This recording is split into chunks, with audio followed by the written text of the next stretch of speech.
and no doubt those after me, they will continue to urge us all to build a more inclusive and vibrant democracy, ensuring that every citizen has a voice at the table because they all have a stake in our shared future.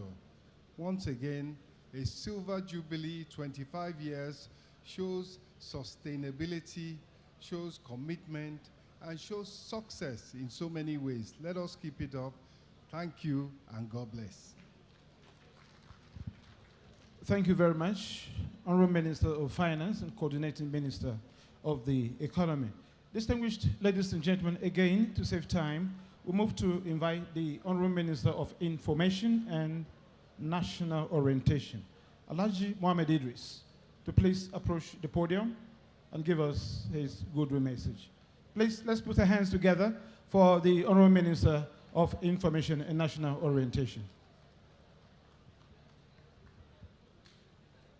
Thank you for want of time, Your Excellency, the Honorable Speaker, the Deputy Speaker, former speakers here, my friend, my brother, the Executive Governor of Kaduna State, my colleague, the Honorable Minister of Finance, the leadership of the National Assembly here present.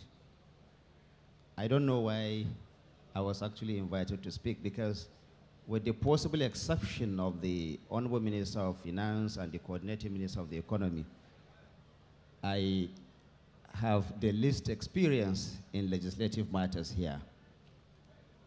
The only presence or the only experience I have is that I went to the National Assembly for clearance.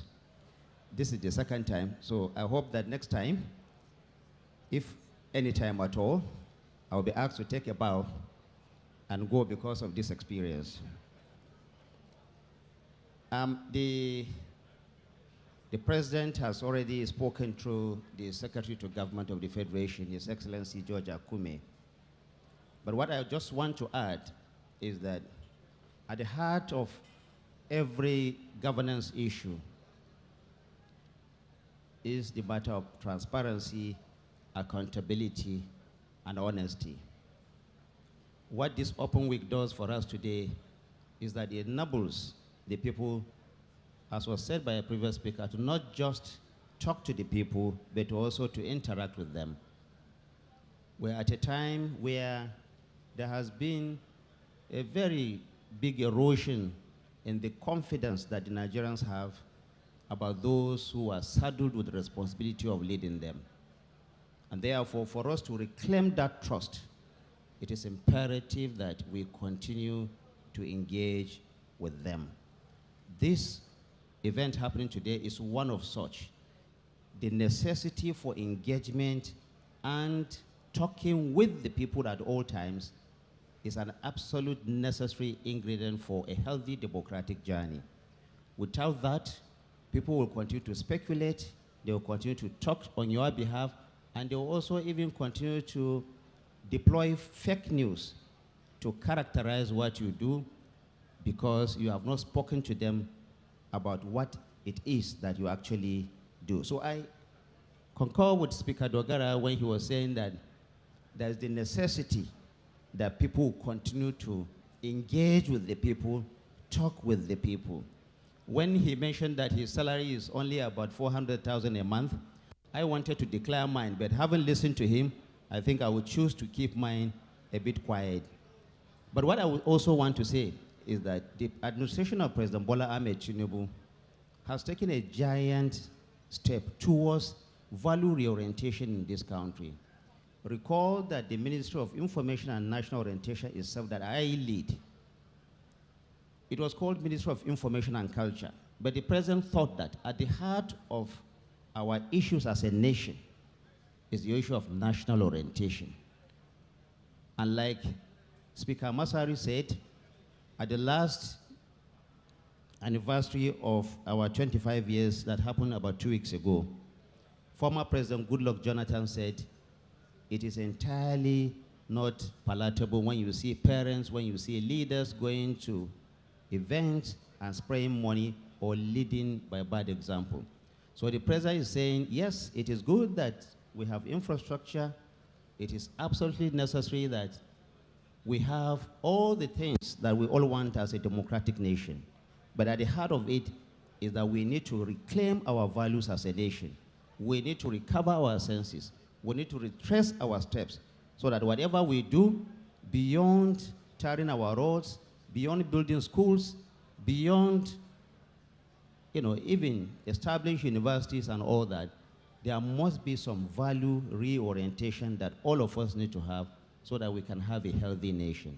What we do at the Ministry of Information and National Orientation is ensuring that whatever government does is there at the public domain. And that is why we instituted the sectoral briefings by the various ministers.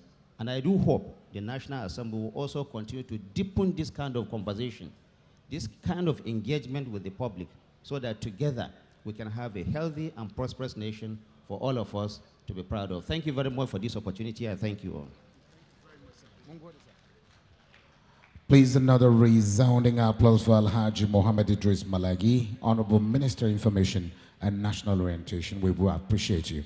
Very quickly, for want of time, would like to move on with the speed that this occasion deserves, especially that we have very limited time on national television stations. And as a result, Your Excellency, the Speaker, the Chief Host of this event, I'd like to, at this point in time, use the microphone and the podium to the Executive Governor of Kaduna State himself, of parliamentarian par excellence. Please join me in welcoming His Excellency Senator Uba Sani, the Executive Governor of Kaduna State, for his very brief remarks at this occasion. A round of applause for him, please. Excellency. The chief host of this very important occasion, my brother, Right Honorable, the Speaker of the House of Representatives, Tajuddin Abbas, PhD. Because my brother have said I have very limited time to speak because of time, I would like to stand on the established protocol, but I would like to recognize my brother, the Deputy Speaker, who is also here with us. Rightly said by the MC, I am also one of you because as a former parliamentarian, I think I have every right to also make some observations here. But I don't want to deviate from the focus of this very important occasion. For me, I would like to first commend the House of Representatives under the able leadership of Right Honorable Tajuddin Abbas. I've been following the events happening in the House of Reps, and I can say that I've seen some robust debate and some level of involvement, because they say democracy, charity begins at home, but I can see democracy at the level of the House of Representatives. That is the reason why I'm here today to commend you and to support you.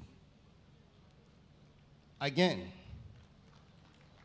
when I left the 9th Assembly as a senator, there was some very important legislation that I thought need to be looked into in the 10th Assembly. Number one is the creation of state police, but I'm happy the House of Representatives are leading towards the effort for the creation of state police. For me, I think it's very important. Sitting here, one of the most important areas we need to look into is the issue of insecurity in our own country, and that can only be resolved if we all collectively agree that we must create state police in Nigeria. So I want to commend you for the leadership role, and I can assure you we will be there to support you till the end. Another observation I want to make, I want you to revisit the Firearms Act.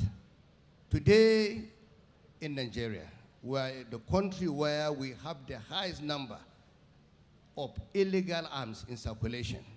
The last report we read from the United Nations, we have about over 350 million illicit arms illegally in circulation in West African sub-region. More than 70% of those illegal firearms are domiciled in Nigeria. And I think it's important to look into the Firearms Act because it's obsolete, it's not in line with the global best practice. So you need to also look into that very important law so that you can amend it. At this juncture, I also want to align myself with the comment made by my friend and brother, Clement Nwonko. So I'm not going to speak again as a governor. I want to speak as the former civil rights activist who fought for the enthronement of democracy in Nigeria. I want to make it clear to all of us here that where the people of this country, particularly the downtrodden, are still complaining about what is happening in this country is simply because there are a lot of things we need to do if we want to stop most of this agitation. As we are speaking, Nigeria still has the highest number of after-school children in the whole world, and that is unacceptable. 25 years of democracy, that should be addressed.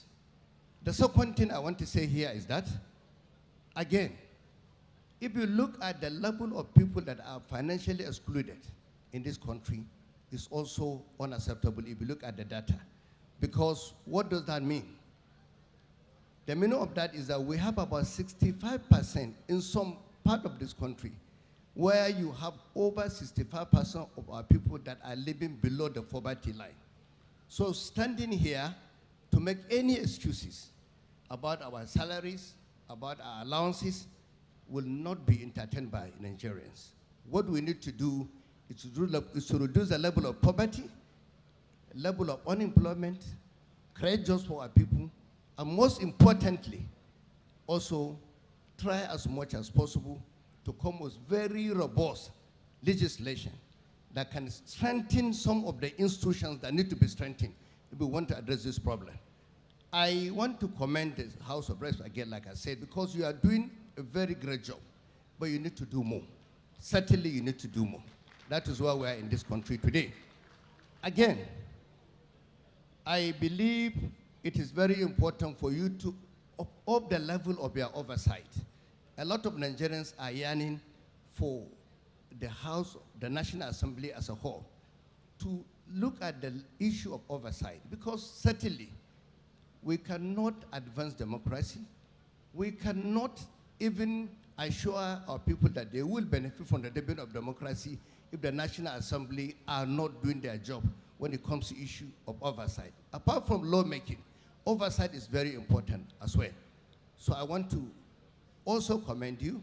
Today we are celebrating 25 years of democracy, celebrating 25 years of legislature, but I believe we have a long way to go and we need to do more. Thank you very much, and God bless you all. Thank you very much, the Executive Governor of Kaduna State. We appreciate your very warm remarks.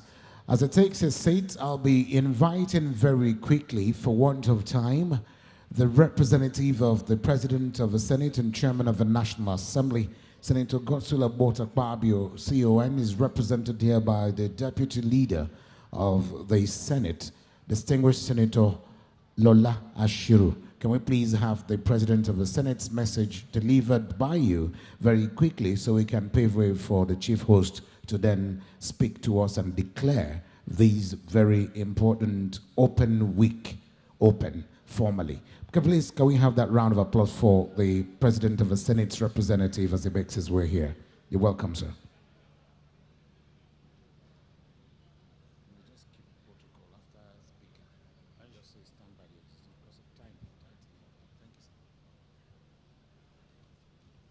Your Excellency, Mr. Speaker, Honorable Tajuddin, the Deputy Speaker, and I want to give a special mention to one of us, the Governor of Kaduna State, who was one of the leaders in the next Senate. Ex-speakers and Honorable Minister, standing on existing protocol. I want to deliver the apology of His Excellency Godswill Obot Akpabio. He wanted to be here because of importance of this occasion. Unfortunately, national assignment, especially the restless issue of state agitators in Niger Delta, would not permit him to be here. I want to go straight forward into his message. It is an honor and privilege to bring warm greetings and wish to commend the Federal House of Representatives for organizing this crucial forum with the theme, improving the inclusion through citizen engagement. This essence of democracy lies in the active involvement of its citizens. As representatives of the people, it is our duty to ensure that every voice is heard, every concern is addressed, and every included in the legislative process. This theme, improving inclusion through citizen engagement, resonates deeply with the core principle of democracy and good governance. Inclusion is not just a concept, it is a fundamental right. It involves ensuring that all segments of society, regardless of their socio-economic status, gender, age, or ethnic background, have equal opportunity to participate in decision-making process, marginalized, and it's a collective responsibility to bridge this gap. It fosters trust, builds stronger communities, and enhances the legitimacy of our legislative process. When citizens engage, they become active partners in governance, contributing ideas, providing feedback, and holding us accountable. This partnership is very essential for crafting laws and policies that are reflective of people's needs and aspirations.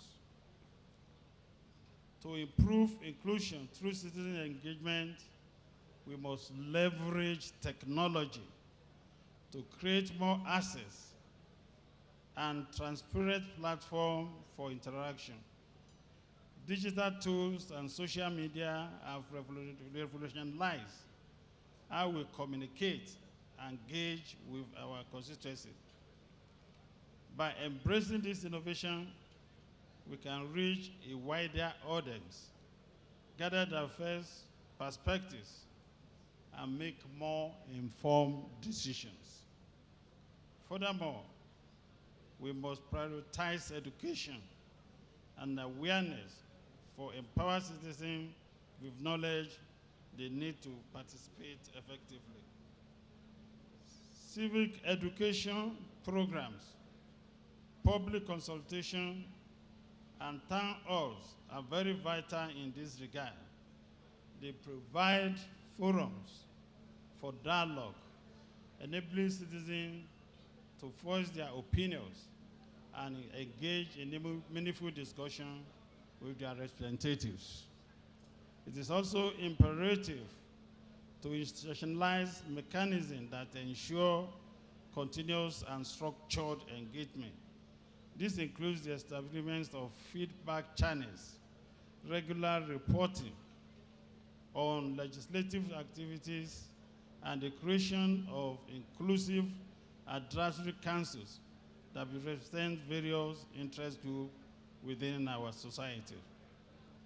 As we deliberate on policies and laws, let us always remember that the true meaning of our success lies in the extent with which we include and engage our citizens.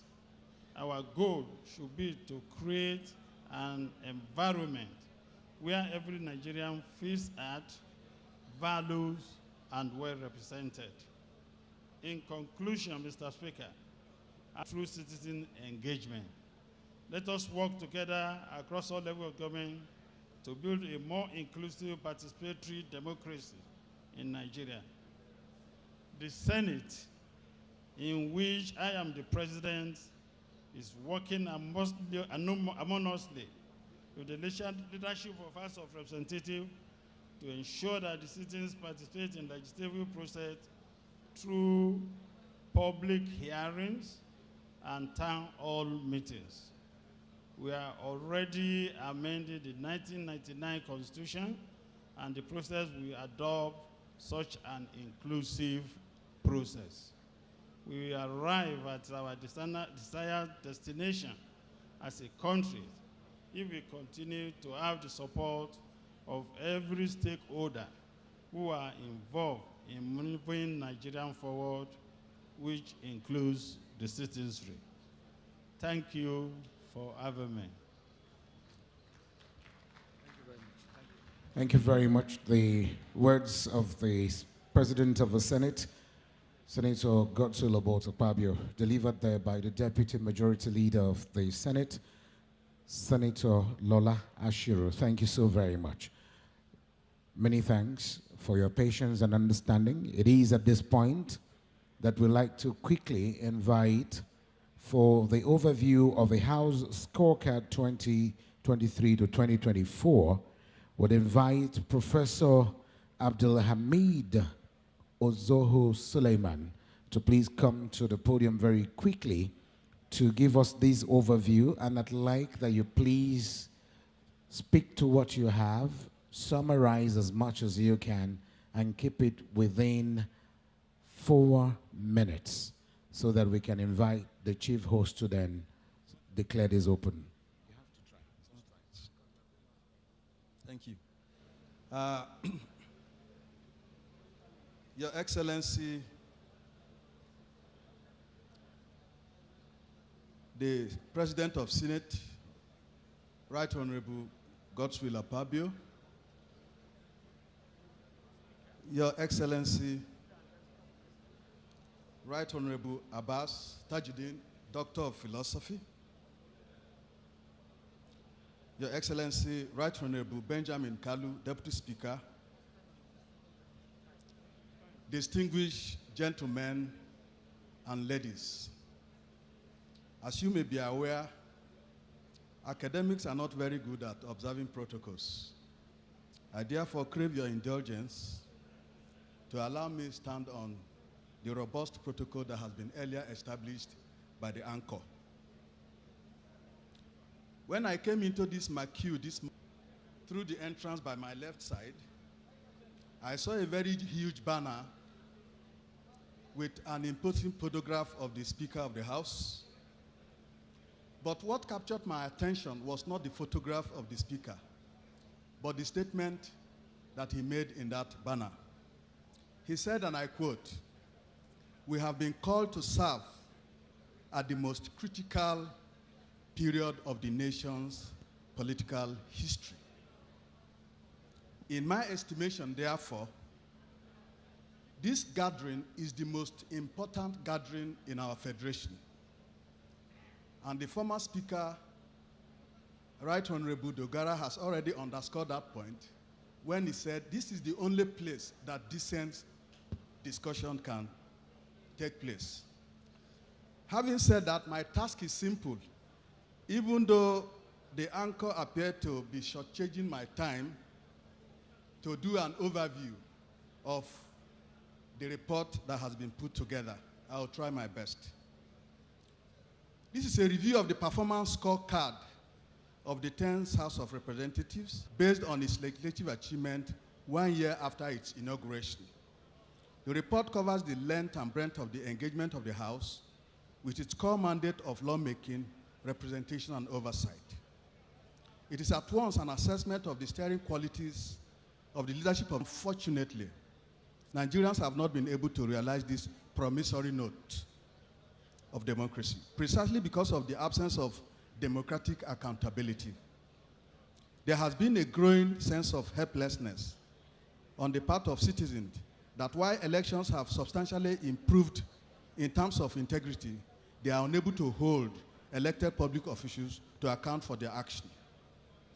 This provides the critical juncture for the importance of this scorecard that assesses the interface between their public commitment as a legislature on the one hand and the perception and expectation of citizens on the other hand. It is important to underscore the fact that the 10th House of Representatives has preserved the tradition established by the earlier sessions and has breathed new life into that tradition since it was inaugurated a year ago. On account of factors of age, academic qualification, and the zeal to give governance visibility to the House, it has consistently sought to make a difference in the House, in struggling to establish the place of the legislature in the search for a durable democracy and viable governance.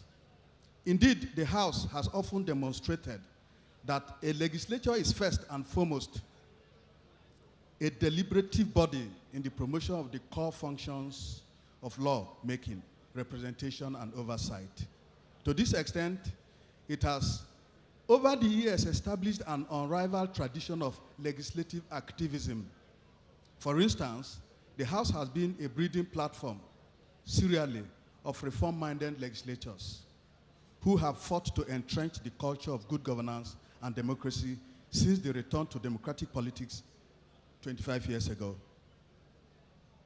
As the following evidence will suggest: one, it produced the first group of parliamentarians who devoted themselves to the ideals of good governance, who expressed dissatisfaction with the oligarchic tendencies in the governance of political parties, and made deliberate effort through legislative initiative to promote genuine internal democracy in the political parties. Two, similarly, the 2007 movement, which Jibril Ibrahim and Professor Sam Egu have carefully studied, emerged from the House in 2007. This group provided the nucleus of the opposition resistance to the third-term agenda of the Obasanjo regime, which was eventually defeated. Three, working closely with a core of civil society group, the 8th Assembly inaugurated the tradition of drawing clear roadmap in the form of a well-articulated legislative agenda. This scorecard emanated from the same vision of building a responsible and responsive legislature to rekindle the hope of citizens in this country. Four, however, in a remarkably different way, grounding the legislative agenda of the 10th Assembly on public perception of Nigerian citizens gives additional legitimacy to the content of the current legislative agenda. The overview of this performance scorecard is by no means an arbitrary exercise. It has been guided by globally established benchmarks for reaching conclusions about what is good and healthy legislature. Comparative studies of parliaments have thrown up about 10 qualities of a good and healthy legislature. The most salient one includes the following. One, adequate opportunity for legislatures to debate bills prior to a vote through closure on motions that seeks to curtail debate and provide opportunity for public input into the legislative process. Two, percentage of bills referred to committees for careful scrutiny, eliciting public participation. Three, percentage of non-executive bills to signify the independent nature of a legislature required for Nigerian transformative legislature. I will skip the remaining one for want of time and go to the next paragraph.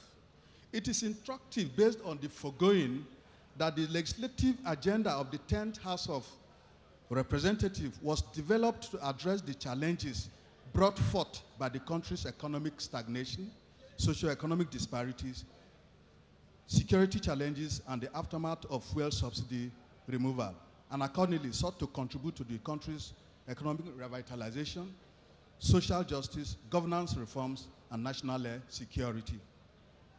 It is equally instructive that these performance assessments adopt a methodology that is both descriptive and analytical, relying on official records and a substantial volume of related literature, as well as public pronouncements of the leadership of the House, personified in the person of the Speaker of the House of Legislation, undertaken in the last 1 year to confront Nigeria's hydra-headed challenges. Researchers who produced this report have carefully documented them. However, going forward, it is important to draw attention to the fact that at the center of the myriad of challenges is the declining human security situation confronting the country and how it is manifested in livelihood issues. One cannot but be convinced that the legislatures in the 10th House mean well for the country. But as we know, good intentions are not enough. Legislatures may not have all the leeway required to change the narrative of democracy and governance in Nigeria. What they need is to find a middle ground between short to medium-term survival of Nigerian people on the one hand and their long-term survival on the other in policy mix they initiate and oversight the executive to implement them. The truth of the matter is that the growing concern of scholars regarding the perils of presidentialism, and which has fed into vociferous demand for a return to parliamentary democracy, is informed by the larger-than-life image of the executive and the tendency towards impersonal rule. Finally, it is hoped that this performance assessment is not just a record of achievement of the 10th House of Representatives, but a documentation that should spur the House over the next 3 years as the bulwark against the excesses of the executive and to perform for restoration and social citizenship and sovereignty to the Nigerian people. I want to thank you so much for listening in spite of the limited time I have, to share my ideas with you. Thank you very much. That is not fair. It's not fair. Prof, I need to...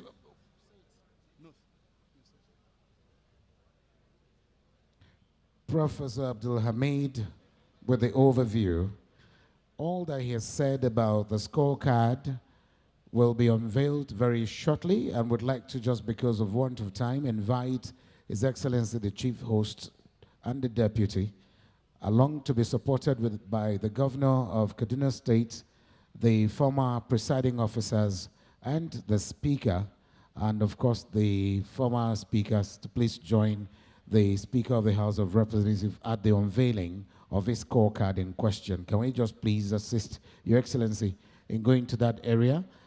Please just move away slightly from there so we can have this unveiling done with the former presiding officers, principal officers led by the leader of the House of Representatives. Will please just come over here very quickly for the unveiling of this scorecard. Ian Zazo. The Speaker being supported by the President of the Senate, the Chairman, Speakers Conference, State House of Assembly, Speaker, or your states, please, and your counterpart, can you come and join them for this unveiling? We need to do this very quickly, and so you'll be supporting His Excellency from that end by having to lifting the veil covering the scorecards of the House of Representatives 2023 to 2024. And that is CNA also there, former speakers. And then please, we'll pick a copy each. A round of applause for them, please. And I will pick a copy each, and then we face the audience where the photographers will take pictures. Or do we face them here? Okay, you can face it. You can face us.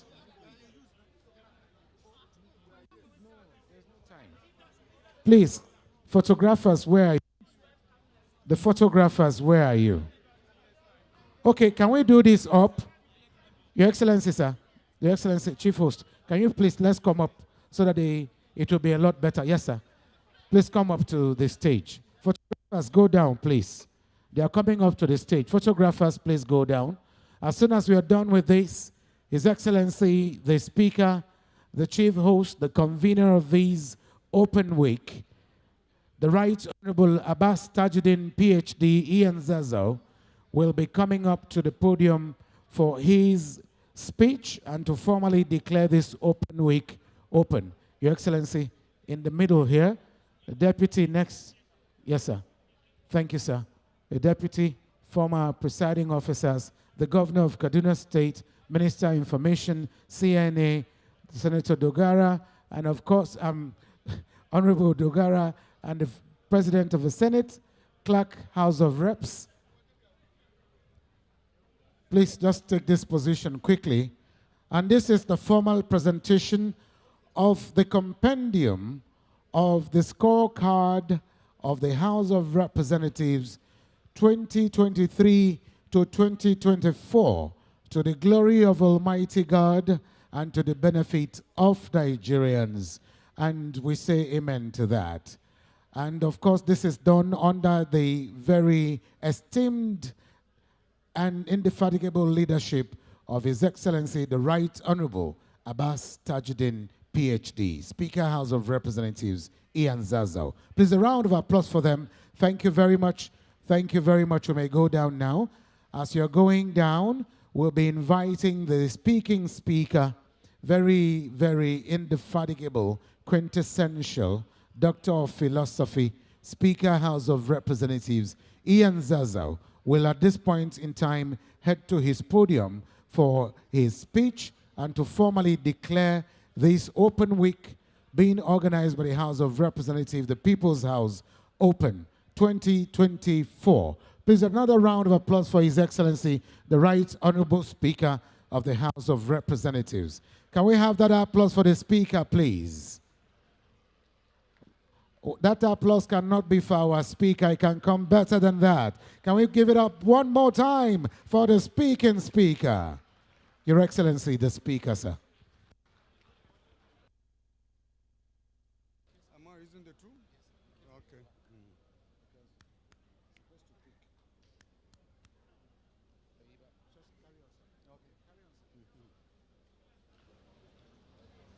His Excellency, President Bola Ahmed Tinubu, GCFR, ably being represented by His Excellency Senator George Akume, Secretary to the Government of the Federation,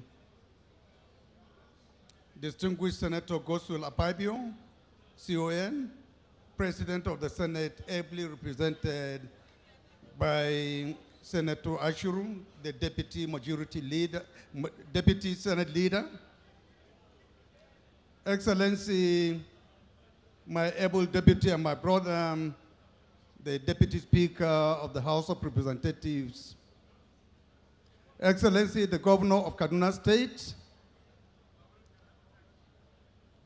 leaders of both Senate and House, members of the House of Representatives and Senate, honorable ministers, the Speaker of the Conference of Speakers of Nigerian Parliament, and other speakers of various states here,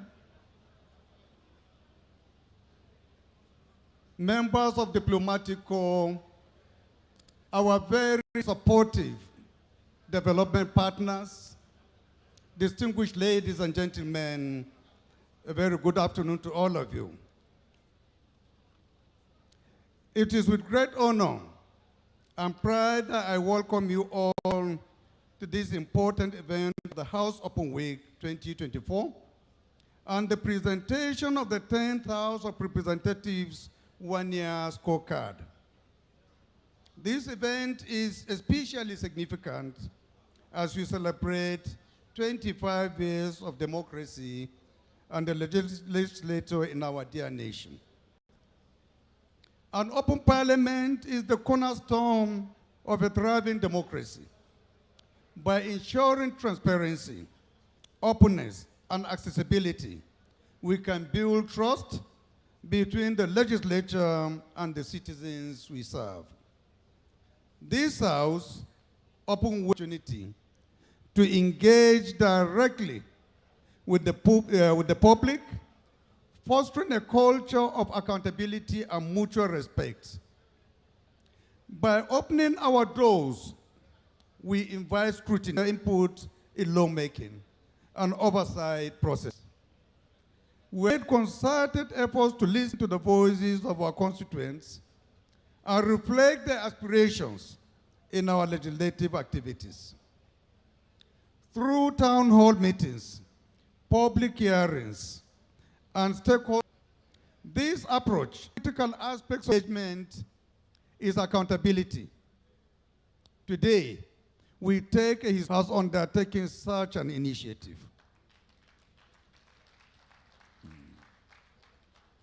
By doing our achievements, acknowledge our challenges, and highlight our plans for the future. It reinforces the idea that the parliament is not just a body that makes laws, but an institution that is responsible to its constituents for its actions and performance.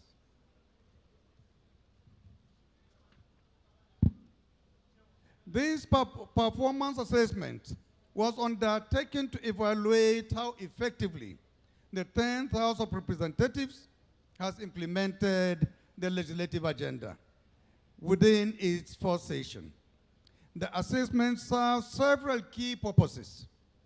Number one, to gauge the level of preparedness and institutional capacity of the 10th House to deliver on its mandate and challenging national circumstances. Two, to assess the maturity of our democracy, which is largely dependent on the efficiency of the legislative arm of government. And three, to document the assessment report as a valuable resource in the growing literature of legislative activism.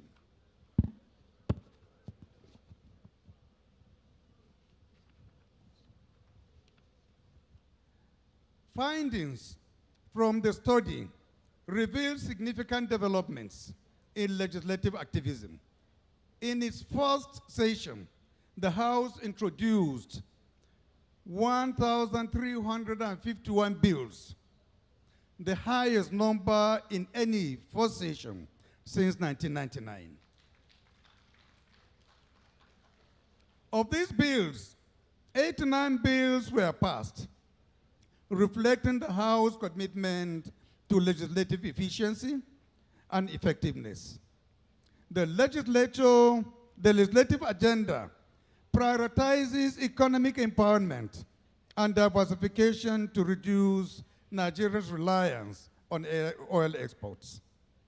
Key bills include the Electricity Act Amendment Bill 2023, which aims to enhance the efficiency and sustainability of Nigeria's electricity sector by promoting investment in renewable energy sources. Furthermore, the Federal Audit Service Act Amendment Bill 2023 strengthens financial oversight and transparency, ensuring better management of public funds and reducing corruption. In the social sector, the Administration of Criminal Justice Act, Repeal and Enactment Bill 2023, modernizes the criminal justice system to ensure fairer trials and better protection of human rights. The Federal Fire and Rescue Service Bill 2023 enhances the capabilities of fire and rescue services, improving public safety and emergency response.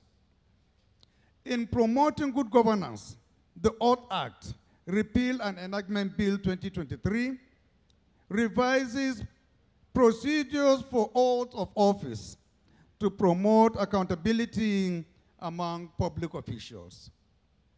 The Control of Small Arms and Light Weapons Bill 2023 addresses the proliferation of small arms, aiming to improve national security and reduce violence.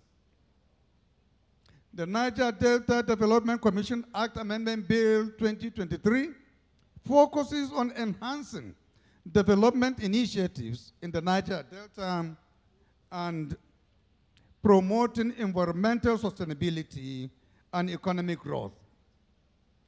Similarly, the Southeast Development Commission Enactment Bill 2023 establishes a framework for regional development, addresses infrastructural deficits, and promotes socio-economic growth in the Southeast.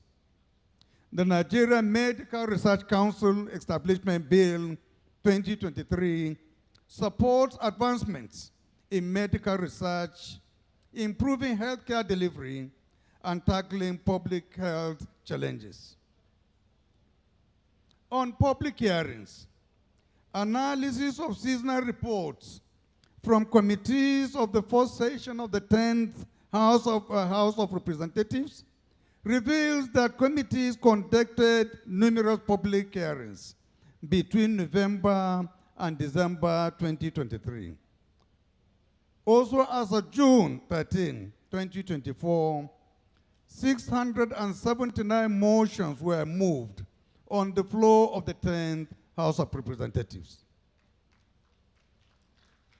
Of these 672, 99% were being considered at various committee levels, while 7, which account for only 1%, were negative.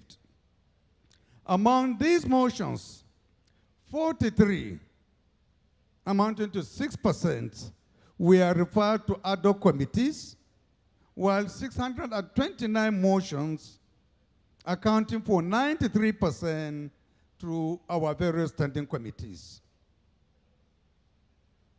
On oversights and inspections, the House committees visited 107 ministries, departments, and agencies, and projects nationwide. This is despite most standing committees being inaugurated between November and December 2023, averaging 1 to 2 visits per committee within this year. These visits aim to ensure that government programs and administrations were implemented effectively, efficiently, and in alignment with legislative intent. The House committees held a total of 502 meetings in the first session of the 10th House. Further analysis shows the frequent distribution of meetings conducted by 117 House committees.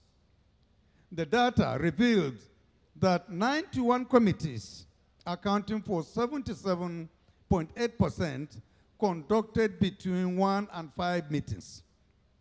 21 committees, accounting for 17.9%, held between 6 and 10 meetings. And 4 committees, accounting for 3.4% of the overall committees, held more than 11 meetings in the first legislative year. However, one committee did not convene any meeting during this period. Public petitions remains a powerful mechanism for the House to address grievances from the public. In the year under review, out of the 240 public petitions currently under investigation, a total of 40 cases have been closed. In contrast, 10 cases have been laid before the House for further consideration. By this, the House has shown that it is sensitive and responsive to the people's yearnings. The 10th House has also played a pivotal role in mediating conflicts and ensuring the smooth resolution of crises before they escalate. A notable example of their intervention is with the Nigeria Labour Congress, where the timely dialogue and negotiations led to the successful call-off of a nationwide strike, thereby averting further potential economic disruptions. Additionally, the House's proactive engagement with the Nigerian Teachers Union swiftly resolved their grievances, ensuring minimal disruption to their educational sector. Similarly, their effective mediation with the Nigerian Medical Association facilitated the resolution of key issues, promoting stability within the health sector. These examples and many others underscore the Assembly's commitment to fostering dialogue and maintaining harmony across various sectors in Nigeria. Distinguished ladies and gentlemen, the various legislative activities highlighted in our scorecard were made possible by the harmonious relationship between the 10th House of Representatives and other arms of government in the first year of the administration of President Bola Ahmed Tinubu, GCFR. This should be appreciated against the backdrop of the familiar friction associated with the legislative and executive arms in the earlier part of the democratization process. Without prejudice to the requirement of checks and balances, which is the hallmark of democracy, the 10th House of Representatives, the executive and the judicial arms of government have continued to enjoy mutual institutional support for democratic good governance.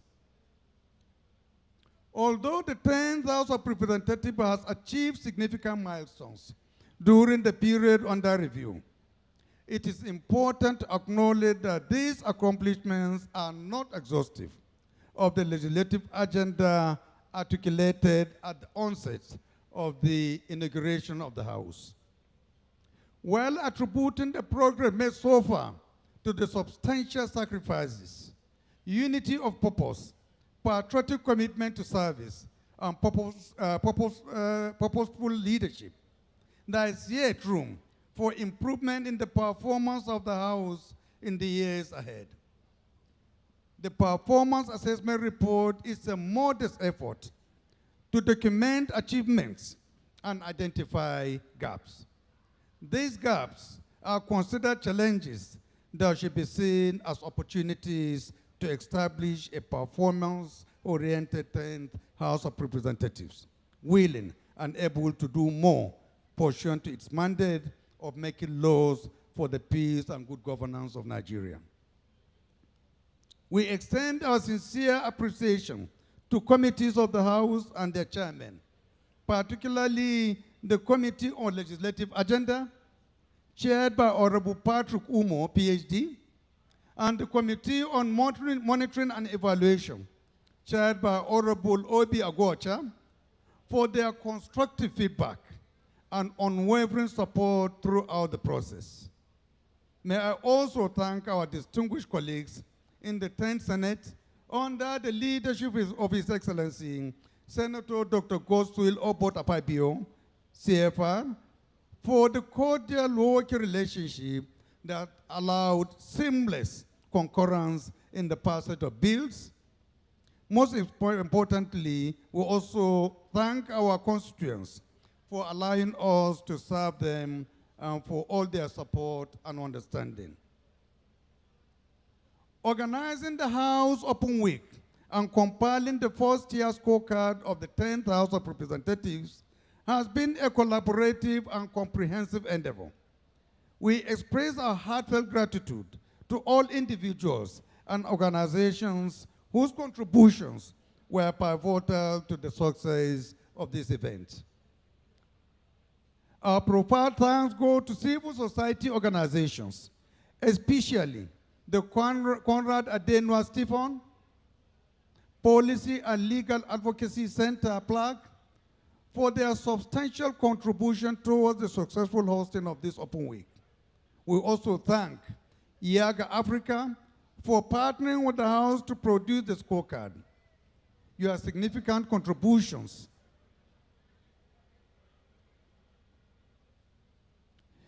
of resources and expertise were instrumental in generating and enriching the quality of the report. We also acknowledge the lead consultants who meticulously planned and executed the study using an objective and scientific methodology. Their expertise ensured the integrity and robustness of this report. In conclusion, ladies and gentlemen, as we move forward, we sincerely desire to sustain and deepen these engagements. We are dedicated to maintaining open lines of communication with the public and to continuously improving our processes to ensure greater transparency and accountability. By doing so, we aim to strengthen the democratic process and build a more inclusive and responsive legislature. We believe sustained engagement with citizens will lead to more effective governance and a stronger, more resilient democracy. We thank you for coming. May God bless the Federal Republic of Nigeria. Thank you very much.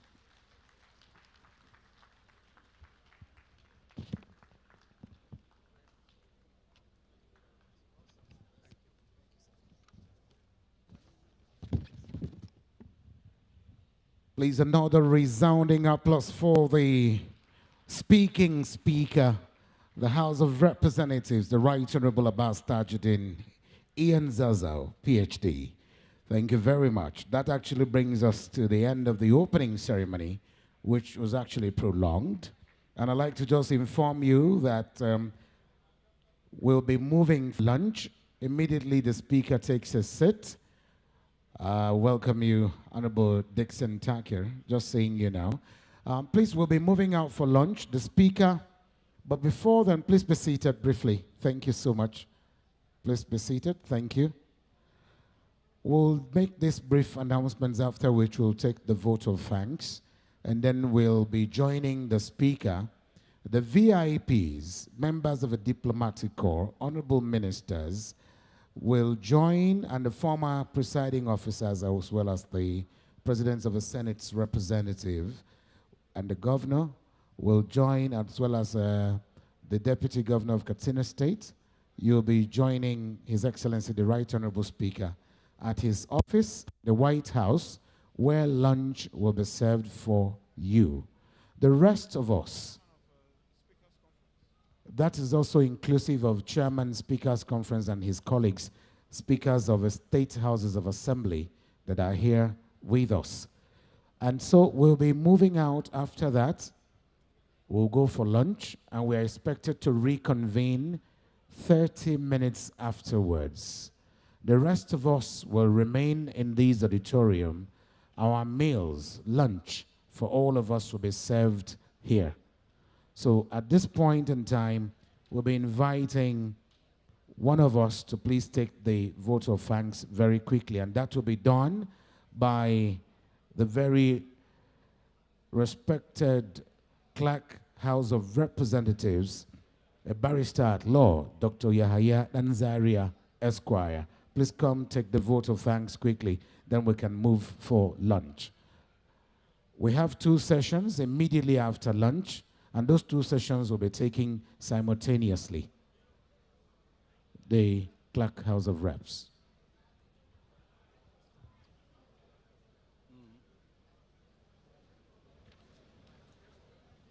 Right Honorable Speaker, Abbas Tajuddin, a PhD, Speaker, House of Representatives. Right Honorable Benjamin Okezie Kalu, Deputy Speaker, House of Reps. Your Excellencies, the Governor of Kaduna State. Your Excellencies, permit me to stand on the already established protocol. But before then, I want to correct an impression created by the MC about a former parliamentarian. In the democratic world, there is nothing former about parliamentarians. Once a legislator, always a legislator. On behalf of the entire National Assembly and the Organizing Committee, I'd like to express our heartfelt gratitude to Mr. President, Commander-in-Chief of the Armed Forces, Federal Republic of Nigeria, Asiwaju Bola Ahmed Tinubu, GCFR, for his support and disposition towards our parliamentary endeavor. Your Excellencies, representation here is not only, Your Excellency's representation here is not only a demonstration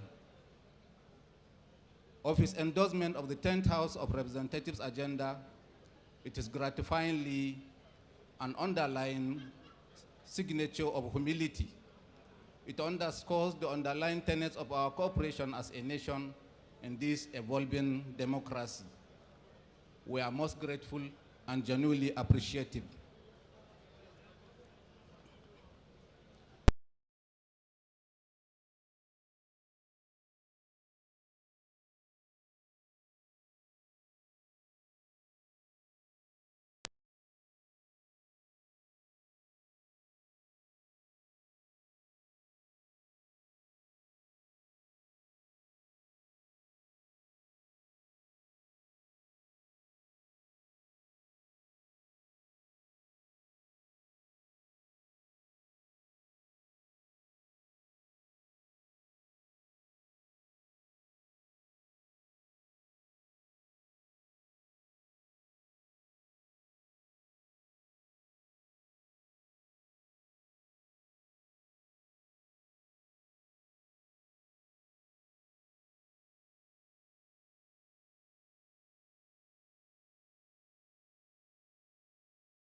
Thank you, Your Excellencies, and God bless the Federal Republic of Nigeria. Thank you. Can we have that round of applause for the Clark House of Representatives again? Dr. Yahaya Danzaria, thank you very much, Your Excellency. By the time we go for lunch now, we are expected to spend 30 minutes, and then we reconvene. And the two sessions we have today are the interactive sessions with State Houses of Assembly to be handled by the Deputy Speaker of the House of Representatives, and the interactive session, Understanding the People's House, to be also handled by the Leader of the House of Representatives, Honorable Professor Julius Ihonwere, OON. And so please, it's lunchtime. The Speaker would lead us to lunch. The rest of us, please stay back here. Our lunch packs will be served to us. Your Excellency, the Speaker, sir, Deputy Speaker, President of the Senate, Representative, the Governor of Kaduna State, Honorable Ministers, former presiding officers of the House of Representatives, Plaque, Honorable Mr. Clement Wanko and Conrad will join the Speaker and the honorable members as they go for lunch, including the clerk to the National Assembly and clerk House of Representatives and, of course, the management team. Lunch is served. Bon appetit. We expect to have you back here bright and, in another 30 minutes' time. That will be at exactly 4 o'clock. We look forward to having you back here pretty soon then. Enjoy your lunch and bon appetit. On behalf of Datsu Taveshima, I am Andy Gabriel. CNA, we appreciate you, sir. Thank you very much.